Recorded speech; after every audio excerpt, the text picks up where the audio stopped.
बहन माँ का रूप होती है। मेरी बड़ी बहन की शादी को 8 साल हो गए हैं।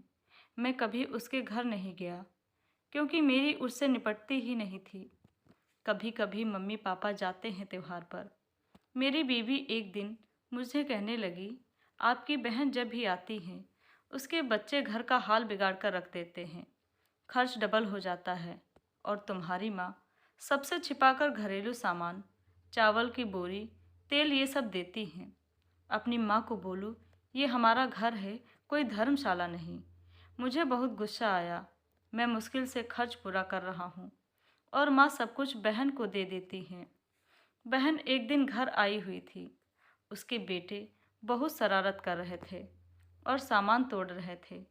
मैं माँ से गुस्से में कह रहा था, माँ, बहन को बोलो कि यहाँ रक्षाबंधन पर आया करे बस।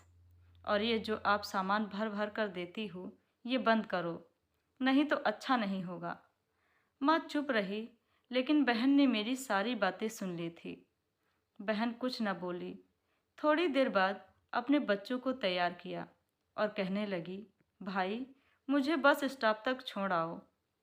यह सुनकर मैं बहुत खुश हुआ, पर दिखावा करते हुए मैंने झूठे मुंह कहा, अभी रुकती, इतनी जल्दी क्यों जा रही हो? वह बोली, भाई, बच्चों की छुट्टियां खत्म होने वाली हैं, स्कूल खुल जाएंगे, बच्चों को स्कूल जाना रहेगा। इतना कहकर वो चल पड़ी। कुछ दिन बाद पिताजी की मृत्यु हो गई। फिर जब हम दोनों भाइयों में जमीन का बंटवारा हो रहा था, तो मैंने साफ इनकार किया। भाई, मैं अपनी ज़मीन से बहन को हिस्सा नहीं दूंगा। बहन सामने बैठी थी। वह खामोश थी, कुछ न बोली। माँ ने कहा, बेटी का भी हक होता है। लेकिन मैंने गुस्सा होकर कहा, कुछ भी हो जाए, मैं बहन को हिस्सा नहीं दूंगा। मेरी बीवी भी बहन को बुरा भला कहने लगी। वह बेचारी खामोश रही। बड़ा भाई अलग हो गया और वह अपने कारोबार में व्यस्त हो गया। कुछ वक्त बाद ही मैं बीमार रहने लगा। फिर मेरे बड़े बेटे को गंभीर बीमारी हो गई। मेरे पास जो कुछ भी था, सब उसकी बीमारी में लगा दिया। अब मेरे पास 2 वक्त की रोटी के भी पैसे नहीं थे और ना ही उसके इलाज करवाने के पैसे। 2 लाख रुपया कर्ज भी ले लिया था। मैं बहुत परेशान था। कमरे में अकेला बैठा अपने हालात पर रो रहा था।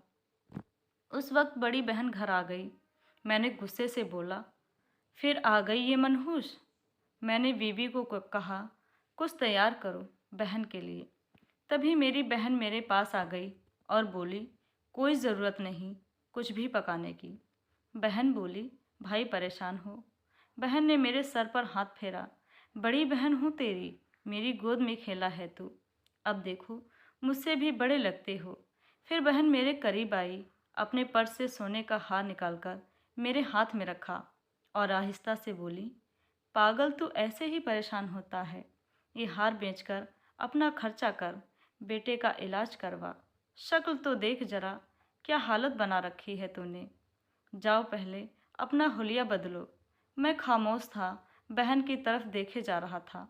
वह आहिस्ता से बोली, किसी को ना बताना हार के बारे में, तुमको मेरी कसम है। मेरे माथे पर बहन ने चुंबन किया और 1,000 रुपये मुझे दिया, जो 150 के नोट थे। शायद उसकी जमा पूंजी थी। मेरी जेब में डालकर बोली, बच्चों को कुछ खाने के लिए ला देना, परेशान ना हुआ कर। जल्दी से अपना हाथ मेरे सर पे रखा। देख, तेरे बाल सफ़ेद हो गए। इतना कहकर वह जल्दी से जाने लगी। उसके पैरों की तरफ मैंने देखा। टूटी हुई सैंडल पहनी थी और वही पुराने कपड़े।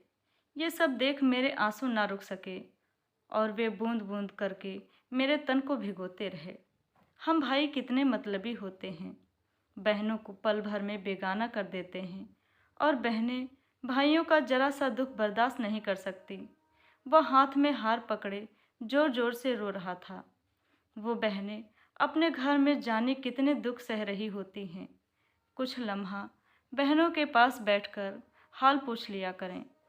शायद उनके चेहरे पे कुछ लम्हों के लिए एक सुकून आ जाए। दोस्तों, आपको ये कहानी कैसी लगी, हमें कमेंट करके ज़रूर बताएं और हमारा चैनल सब्सक्राइब करें। कहानी सुनने के लिए आप सभी का बहुत बहुत धन्यवाद।